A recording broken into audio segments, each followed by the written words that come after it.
दोस्तों नमस्कार। एक अपडेट भाई साहब ये है कि जैसा कि पिछले वीडियो में मैंने आपको बताया कि पेंशन अपडेशन के मामले में सबसे बहुत महत्वपूर्ण मुकदमा, बहुप्रतीक्षित मुकदमा यानी कि एमसी सिंगला साहब का जो केस है उसके लगने की कोर्ट में उम्मीद है 4 तारीख को यानी कि 4 अप्रैल को। लेकिन ये लगा या नहीं लगा या किस सीरियल नंबर पे आया ये पता चलेगा परसों यानी कि 29 तारीख को। लेकिन आज ये वीडियो मैं इस वजह से नहीं बल्कि दूसरी वजह से बनाकर आपको बता रहा हूँ। ये बताना चाहता हूँ कि जो एक इस संदर्भ में जो बड़े हमारे जुझारू हमारे साथी उसमें लगे हुए हैं मुकदमे में, एक अरसे से उसकी पैरवी में लगे हुए हैं, सीनियर्स को भी हायर करके लाते हैं, उनके साथ भी जुटे रहते हैं और ख़ुद भी वो चूँकि बैंकर रहे हैं। मैं बात कर रहा हूँ एडवोकेट सेवाराम साहब की, जो इस समय एडवोकेट हैं लेकिन पहले हमारे साथी थे, हमारे ही साथ में मेरा मतलब हमारे वरिष्ठ लोगों के साथ बैंक में हुआ करते थे और उनका बहुत ही अच्छा तजुर्बा है।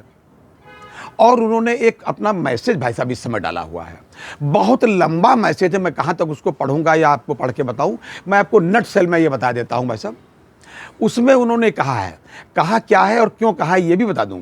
सोशल मीडिया पर अक्सर इस तरीके की बातें आती हैं, मैंने भी इसको देखा है सोशल मीडिया पर कि लोगों ने हमारे तमाम पेंशनर साथियों में, तमाम रिटायर वाले साथियों में ये थोड़ा सा असमंजस और भय की स्थिति बनी हुई थी कि कहीं ऐसा न हो कि इस बार भी हम ये मुकदमा हार जाएं तो हमेशा के लिए मामला चला जाए।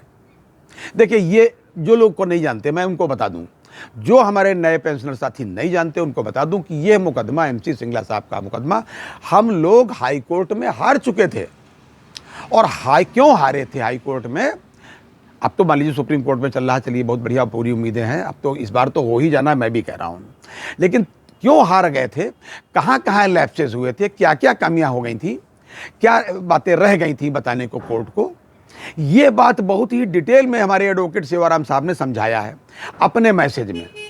पूरी बातें उन्होंने बताई कि हम क्यों हारे, हम का मतलब है उस समय क्यों हारे, क्या नहीं एनेक्जर में लगाया था, क्या बात कोर्ट के नॉलेज में नहीं लाए थे, क्या क्या बातें हम रखी ही नहीं थी अपनी तरफ से एनेक्जर में, ये सारी बातें उन्होंने रखी।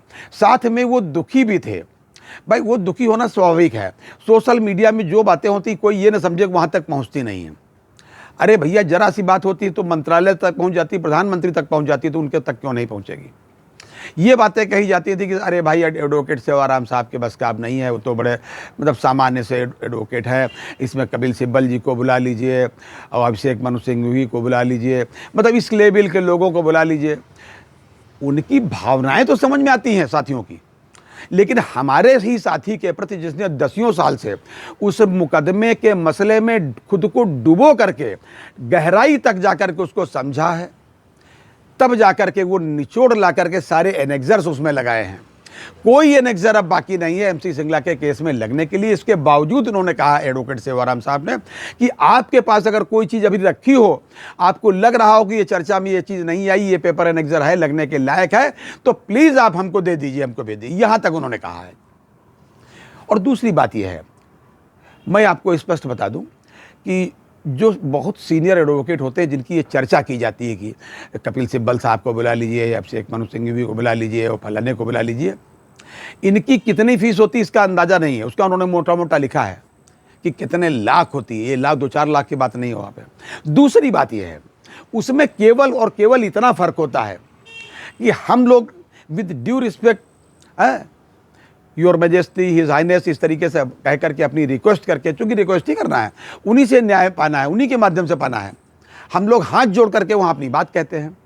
ये लोग चूंकि बराबर के होते हैं तो थोड़ा अपनी बात और ज़्यादा कह लेते हैं, थोड़ा इनको कोर्ट रिकॉग्नाइज कर लेता है। लेकिन ऐसा नहीं कि इनके पास तथ्य ना हो, एनेक्जर ना हो, बात में वजन ना हो, लॉजिक ना हो, आधार ना हो, कोई सेक्शन इनको जो है समर्थन ना दे रहा हो, वजन ना डाल रहा हो, ये कहीं लूज कर रहे हो और कोर्ट इनकी शक्ल देके जिता दे, ऐसा नहीं होता है।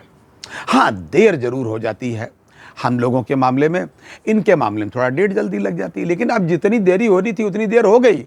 और इतनी देर हुई भाई साहब कि एमसी सिंगला साहब भी अब वहाँ से देख रहे हैं कि हमारे मुकदमे में अब क्या हो रहा है। उन्होंने कहा है एडवोकेट सेवाराम साहब ने, इसके अतिरिक्त यूको बैंक के एक जीएम साहब है, उन्होंने भी उनकी बड़ी प्रशंसा की और हम लोग भी बड़ी प्रशंसा उनकी करते हैं कि उन्होंने कहा है, सीधी सीधी बात है सेवाराम साहब ने, कि आप थोड़ा सा धैर्य रखें सोशल मीडिया के माध्यम से, और जुडिशरी पर भी अनावश्यक रूप से कोई कमेंट करने की ज़रूरत नहीं है, और कतई मत करें। किसी को चिढ़ाएं नहीं भाई साहब, हमें जिनसे न्याय पाना है हम उन्हीं को चिढ़ाने का प्रयास करें कि साहब फलाने को होता तो 2 बजे रात को कोर्ट खोल देते।